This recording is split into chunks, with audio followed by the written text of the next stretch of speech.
Not just Russia, China, Iran, but also Cuba, Venezuela, and Islamic militants are seeking to influence U.S. politics. This hysteria built up around foreign influence campaigns has been one of the primary excuses invoked to justify having the government be able to censor the internet, that we need to protect our populations from influence and disinformation campaigns launched by foreign countries. American politics since 2016 has been dominated by grave warnings of the danger of Russia, and in particular, Russia's attempt to launch clandestine influence campaigns designed to manipulate the beliefs and minds of American citizens. That was essentially the primary basis on which Russiagate was launched, in addition to the false conspiracy theory that the Trump campaign collaborated with the Russians to hack DNC emails. Over the last 4 years, the focus has turned to Chinese disinformation campaigns as well. And in fact, this extraordinary step that the US Congress and the Biden administration just took together to ban an app that a third of American citizens voluntarily use, or at least force a sale of it to a more compliant American company, TikTok, was also based on claims that the Chinese are using it to launch influence campaigns aimed at American citizens. And yet, as it turns out, Israel, unsurprisingly, but not really proven until today, has been doing exactly the same thing as what Russia and China are alleged to have been doing, namely launching influence campaigns using manipulation and fake content and the like to manipulate American citizens to becoming more pro-Israel. Here from Haaretz, the Israeli newspaper, earlier today, quote, Israel secretly targeted American lawmakers with Gaza war influence campaign. In an attempt to sway global public opinion on the war in Gaza, fake accounts and sites spread pro-Israel and Islamic-phobic content. Remember, this is an Israeli daily newspaper. The operation was orchestrated by Israel's Diaspora Affairs Ministry and run by a political campaign firm. And here's what the article reports. Quote, the Israeli government is behind a large-scale influence campaign primarily aimed at black lawmakers and young progressives in the United States and Canada. The operation, whose existence was first reported by Haaretz in March, was launched after the start of the war in Gaza and was intended to sway certain segments of public opinion on Israel's conduct. The influence campaign made extensive use of fake websites and social media to promote content that is pro-Israel, anti-Palestinian, anti-Muslim, as well as disinformation about anti-Semitism on American campuses, according to an investigation by the watchdog site Fake Reporter Organization published today. The influence operation was run by a private Israeli online political campaigning firm called Stoic that was hired for the project. According to sources and information obtained by Haaretz, the operation was commissioned by Israel's Diaspora Affairs Ministry, but carried out by a different party for fear that its exposure could entangle Israel in a crisis. The ministry oversees a number of firms for a number of different purposes and goals. Among the candidates for the job was the organization Voices of Israel, which received half of its original funding from the Israeli government, though it was not tapped for the task in the end. Now, as I said, and I said from the beginning of Russiagate, when all this hysteria emerged about Russia using fake Facebook accounts and Twitter bots, that every major country does this to every other country. You don't think the United States government uses these kinds of clandestine influence campaigns aimed at the people in foreign countries, especially adversary countries? There's been a ton of reporting on how the United States does exactly that. And that was the main reason I was so resistant to this idea that Russia was some grave threat to American democracy, that what it had done in 2016 and what they're saying they're ready to do in 2024 again is somehow a unprecedented threat to American democracy. But the question remains, why has the U.S. government treated similar influence campaigns from Russia and China in such maximalist and shrieking ways, and yet has issued thus far at least no warning or concern about a very similar influence campaign that is secret and manipulative and deceptive aimed at American citizens from Israel? Just to remind you of what has been in the discourse about these kind of information campaigns, here from BuzzFeed News in October of 2017, quote, Hillary Clinton suggests that Russian interference in the U.S. election, quote, was a cyber 9/11. The former presidential candidate made repeated references to Russian interference in U.S. politics while on a speaking tour in London. Quote, "We had really well-respected security intelligence veterans saying this was a cyber 9/11 in the sense that it was a direct attack on our institutions," she said. The journalist who was responsible for introducing the Steele dossier hoax into American discourse before the 2016 election was David Korn of Mother Jones. And obviously he was never fired for perpetuating that fraud. In fact, he's been richly rewarded for having done so. He still writes at Mother Jones, and just last week he wrote an article with this headline, quote, "Here come the Russians again. The Russians are coming again." Quote, "The Director of National Security recently warned that Russia remains, quote, the most active foreign threat to our elections." And it goes on and on about the threat of Russian influence campaigns and bots and fake accounts and the like. Just today, the EU Commission issued a warning ahead of the 2024 elections, not just for the United States, but also in Europe, that, quote, disinformation actors have pushed, among other things, false information about how to vote, discouragement of citizens from voting, division and polarization, and fake accounts and manipulation. Now, obviously, they weren't warning about Israel having done this. They don't speak ill of Israel, only about Russia and China doing it. Here is their report as well from earlier today. Quote, "In European elections, EU institutions are prepared to counter disinformation. Being in the global forefront of addressing threats related to foreign information manipulation and interference, the EU is working in close cooperation with its like-minded partners outside of the EU via forums such as the G7 Rapid Response Mechanism, among others.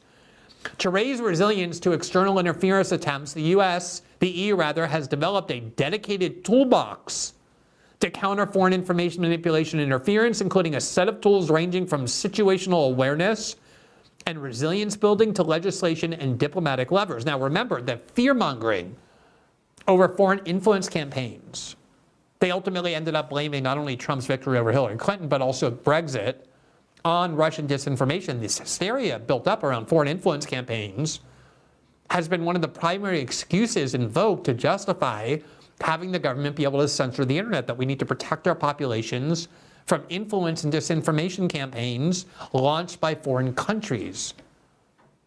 But they'll never say that about Israel, only about China and Russia. The New York Times in September 2023, China uses, quote, deceptive methods to sow disinformation, the U.S. says.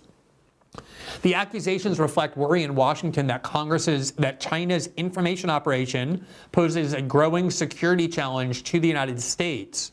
According to the State Department's report released on Thursday, China's efforts have evolved from a primary focus on promoting or defending the country's political views on issues like Taiwan and Hong Kong to one that aims to sow disinformation to discredit the United States at home and abroad.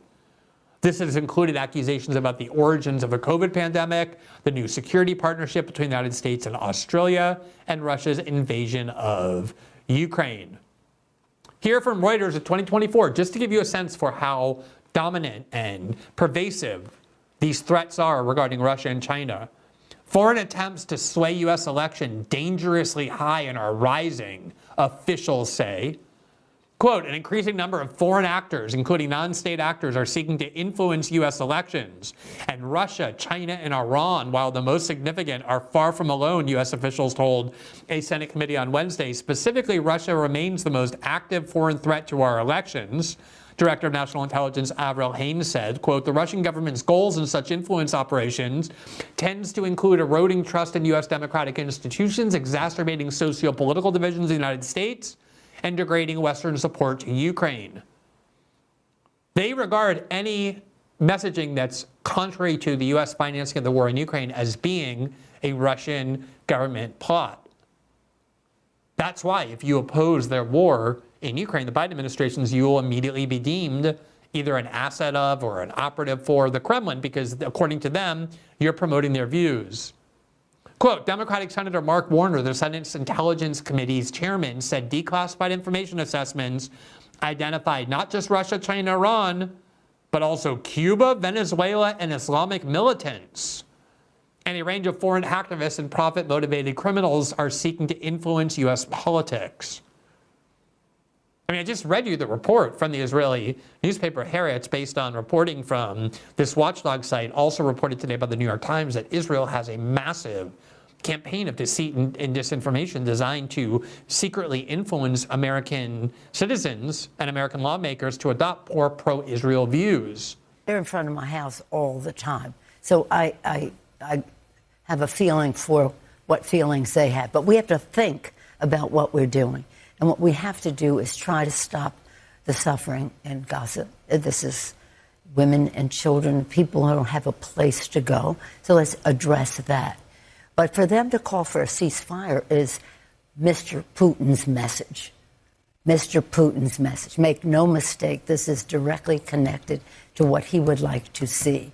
So American citizens protesting outside Nancy Pelosi's house and elsewhere who are calling for a ceasefire, according to Nancy Pelosi, are not only doing Russia's bidding, somehow Russia has prioritized a ceasefire in Gaza as its main foreign policy goal and is using American citizens, including young students, to direct and manipulate them to do that. Not only that, said Nancy Pelosi, but she also said this.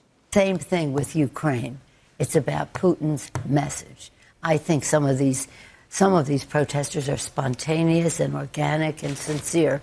Some, I think, are connected to Russia. And I say that having looked at this for a long time now, as you know. You think some of these protests are Russian plants? I don't say they're plants. I think some financing should be investigated. And I want to ask the FBI to investigate that. Do you see how much they weaponized fears about foreign information campaigns, foreign influence campaigns?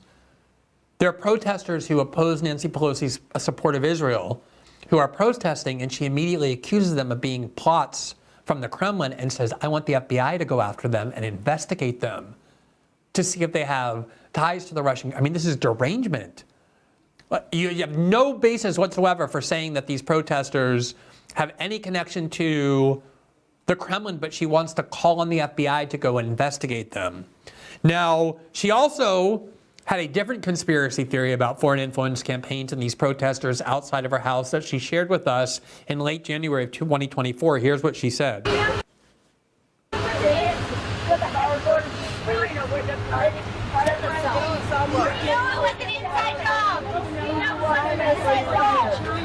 Most of your constituents block beside you. Stop the genocide. Stop the Holocaust. Democrats want the ceasefire. The Democrats. So those are protesters outside of her house, and she said, go to China. You're all paid by China. This is what they do with all dissent in the United States. Let's just hear the rest of this. Want the ceasefire. The Democrats want the ceasefire. So she just said again, go back to China where your headquarters is. These are people, American citizens, protesting against the war in Gaza. And she first says they're Russian, and now she says they're Chinese. Here was Nikki Haley in 2023 warning about the same exact thing. The two parties are in complete cahoots on this script. We really do need to ban TikTok once and for all. And let me tell you why. For every 30 minutes that someone watches TikTok, every day, they become 17% more anti-Semitic, more pro-Hamas based on doing that. We now know that 50% of adults 18 to 25 think that Hamas was warranted in what they did with Israel. That's a problem. I mean, every official who supported a ban of TikTok did so based on the claim not only that it's used by China to launch disinformation and influence campaigns in the United States, but more importantly, that it allows too much anti-Israel disinformation or anti-Israel content, and that it's contaminating the minds of our young people to be opposed to the Israeli war in Gaza. That's why, after 4 years of lingering in Washington, TikTok got banned, not because it was simply controlled by the Chinese, but because specifically it was permitting too much criticism of Israel to flourish on the platform. This is how continuously our government uses fear-mongering of influence campaigns that originate with foreign governments of exactly the kind that we discovered today Israel has been launching in secret using deceptive means against American citizens. Here from the New York Times, November of 2023, lawmakers renew calls to ban TikTok after accusations of anti-Israel content. The criticism has put the popular video app on the heels of a precarious time. So, and it quotes all sorts of people saying that the reason TikTok has to be banned is because it's a foreign influence campaign from China to turn American young people against Israel.